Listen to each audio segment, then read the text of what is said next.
आज का ये एपिसोड शुरू करने से पहले एक छोटी सी बात। क्या आप भी अपना पॉडकास्ट बनाने की सोच रहे हैं? तो एंकर ट्राई कीजिए। ये पॉडकास्ट बनाने का सबसे आसान तरीका है। नंबर 1, ये फ्री है। नंबर 2, इसमें कई सारे ऐसे टूल्स हैं जो आपको अपने फोन और कंप्यूटर पर रिकॉर्ड और एडिट करने की फैसिलिटी देते हैं।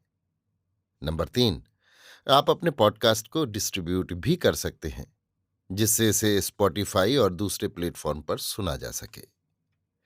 तो डाउनलोड कीजिए फ्री एंकर ऐप या विजिट कीजिए anchor.fm पर अपना पॉडकास्ट स्टार्ट करने के लिए। ये तो थी एक छोटी सी जानकारी, और अब शुरू करते हैं एपिसोड का सिलसिला। तो आज के एपिसोड में लीजिए सुनिए रविंद्रनाथ टैगोर के लिखे उपन्यास गोरा के 64वें भाग को मेरी यानी समीर गोस्वामी की आवाज में। बीच में वो आत्मविस्मृत हो गया था। ये स्मरण करके गोरा पहले से भी कठोर हो उठा। वो जो समाज को भूलकर एक प्रबल मोह से अभिभूत हो गया था, इसका कारण उसने नियम पालन की शिथिलता को ही समझा। प्रातःकाल संध्या पूजा करके गोरा ने अपनी बैठक में जाते ही देखा परेश बाबू बैठे हैं। उसके हृदय के भीतर जैसे एक बिजली की लहर दौड़ गई। गोरा की नस नस तक ये बात माने बिना न रह सकी कि परेश के साथ किसी एक सूत्र से उसके जीवन की एक निगूढ़ आत्मीयता का योग है। गोरा ने परेश को प्रणाम किया। परेश ने कहा, विनय के ब्याह की बात तुमने अवश्य सुनी होगी। गोरा, हाँ। परेश, वो ब्राह्म मत से ब्याह करने को तैयार नहीं है। गोरा, तब तो उसे ब्याह करना ही मुनासिब नहीं है। परेश जरा हंस दिए। इस बात को लेकर कुछ बहस नहीं की। उन्होंने कहा, हमारे समाज का कोई आदमी इस ब्याह में शरीक न होगा। सुनता हूं विनय के आत्मियों में से कोई नहीं आने वाला है। अपनी कन्या की ओर केवल मैं हूं, और विनय की ओर जान पड़ता है तुम्हारे सिवा और कोई नहीं है। इसीलिए इस बारे में तुम्हारे साथ सलाह करना है। गोरा ने सिर हिलाकर कहा, इस बारे में मेरे साथ सलाह किस तरह होगी? मैं तो इसके बीच में नहीं हूं। परेश ने विस्मित होकर गोरा के मुख की ओर क्षण भर देखते रहकर कहा, तुम नहीं हो? परेश के इस विस्मय से दम भर के लिए गोरा को संकोच मालूम हुआ, मगर संकोच मालूम पड़ने के कारण ही उसी दम दूनी दृढ़ता के साथ उसने कहा, मैं इस ब्याह में कैसे रह सकता हूं?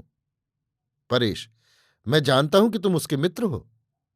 गोरा, मैं उसका मित्र अवश्य हूं, किंतु यही तो संसार में मेरा एकमात्र बंधन और सबसे बढ़कर बंधन नहीं है। परेश, गोरा, तुम्हारी समझ में क्या विनय के आचरण में कुछ अन्याय या अधर्म प्रकट हो रहा है? गोरा, धर्म के दो पहलू हैं, एक नित्य और एक लौकिक। धर्म जिस जगह समाज के नियम में प्रकट होता है, वहां भी उसकी अवहेलना नहीं की जा सकती। वैसा करने से संसार का विनाश हो जाएगा। परेश, नियम तो असंख्य हैं, तो क्या यही मान लेना होगा कि सभी नियमों में धर्म प्रकट हो रहा है? परेश बाबू ने गोरा के मन को एक ऐसे स्थल पर छुआ जहां उसमें पहले ही से एक मंथन हो रहा था, और उस मंथन से एक सिद्धांत भी उपलब्ध हो रहा था। इसलिए उसके भीतर जो बातें उमड़ रही थीं, उन्हें परेश बाबू के सामने कह डालने में कोई संकोच नहीं हुआ। उसकी मुख्य बात यह थी कि अगर हम स्वयं अपने को नियमों के द्वारा समाज के अधीन न कर लेते, तो समाज के गहरे भीतरी उद्देश्य में बाधक हो जाते हैं, क्योंकि वे उद्देश्य गूढ़ होते हैं। उन्हें स्पष्ट देख सकना हर किसी के लिए संभव नहीं होता। इसीलिए हम में ये शक्ति होनी चाहिए कि बिना विचार किए भी समाज को मानते चल सकें। परेश बाबू ने स्थिर होकर गोरा की बात अंत तक सुनी। जब वो रुक गया और अपनी प्रगल्भता पर कुछ झेप भी गया, तब परेश बाबू ने कहा, तुम्हारी बात मोटे तौर पर तो मैं मानता हूं। बात ठीक है कि प्रत्येक समाज में विधाता का एक विशेष अभिप्राय होता है। वो अभिप्राय सभी के सामने स्पष्ट हो ऐसा भी नहीं है, लेकिन उसे स्पष्ट देखने की कोशिश करना ही तो मनुष्य का काम है। पेड़ पौधों की तरह अचेतन भाव से नियम को मानते जाना उसकी सार्थकता नहीं है। गोरा ने कहा, मेरा कहना यह है कि पहले समाज को सब तरफ से पूरी तरह मानकर चलने से ही समाज के यथार्थ उद्देश्य के बारे में हमारी चेतना निर्मल हो सकती है। उसका विरोध करने से हम केवल उसमें बाधा ही नहीं देते, बल्कि उसे गलत भी समझते हैं। परेश बाबू ने कहा, विरोध और बाधा के बिना तो सच्चाई की परीक्षा हो ही नहीं सकती। और सत्य की परीक्षा किसी एक प्राचीन काल में मनीषियों के एक दल के सामने होकर हमेशा के लिए समाप्त हो गई हो, ऐसा नहीं है। हर युग के सामने बाधाओं और विरोधों के बीच से सत्य को नया होकर प्रकट होना होगा। जो हो, इन सब बातों को लेकर बहस करना मैं नहीं चाहता। मैं मनुष्य की व्यक्तिगत स्वाधीनता को मानता हूं। उसी स्वाधीनता की चोट से हम ठीक ठीक जान पाते हैं कि कौन सा नित्य सत्य है और कौन सी नश्वर कल्पना। इसी को जानने और जानने की चेष्टा करने पर ही समाज का हित निर्भर करता है। ये कहकर परेश बाबू उठ खड़े हुए। गोरा भी कुर्सी छोड़कर उठा। परेश ने कहा, मैंने सोचा था ब्राह्म समाज के अनुरोध से मुझे शायद इस विवाह से जरा अलग रहना होगा। तुम विनय की मित्रता के नाते सब काम सुसंपन्न कर दोगे। इसी जगह पर आत्मीयता की अपेक्षा मित्र के लिए जरा सुबीता है। उसे समाज का आघात नहीं सहना पड़ता। किंतु तुम भी जब विनय को छोड़ देना ही कर्तव्य समझते हो, तब मेरे ही ऊपर सब भार आ पड़ा है। ये काम मुझी को अकेले निभाना होगा। उस समय गोरा ये नहीं जानता था कि अकेले का अर्थ यहां केवल परेश बाबू की डील से ही है। बरदा सुंदरी उसके विरुद्ध खड़ी थी। घर की और स्त्रियां भी प्रसन्न न थीं। हरिमोहिनी की आपत्ति की आशंका करके परेश बाबू ने सुचरिता को इस ब्याह की सलाह में भी नहीं बुलाया था। उधर ब्राह्म समाज के सभी लोग उनके ऊपर खंगहस्त हो उठे थे और विनय के चाचा की ओर से उन्होंने जो 2 पत्र पाए थे उनमें उन्हें कुटिल कुचक्री की, लड़के को फुसला लेने वाला आदि कहकर खूब गालियां दी गई थीं। परेश के जाते ही अविनाश और गोरा के दल के और भी 2-1 आदमियों ने गोरा के बैठक खाने में प्रवेश कर परेश बाबू को लक्ष्य करके हंसी दिल्लगी का उपक्रम किया। गोरा कह उठा, जो भक्ति के पात्र हैं उनको भक्ति करने की क्षमता अगर ना हो तो कम से कम उनकी दिल्लगी करने की शुद्धता से अपनी रक्षा करो। गोरा को मजबूरन फिर अपने दल के लोगों के साथ पहले के अभ्यस्त काम में लग जाना पड़ा। किंतु फीका सब फीका, ये कुछ भी नहीं है। इसे कोई काम ही नहीं कहा जा सकता।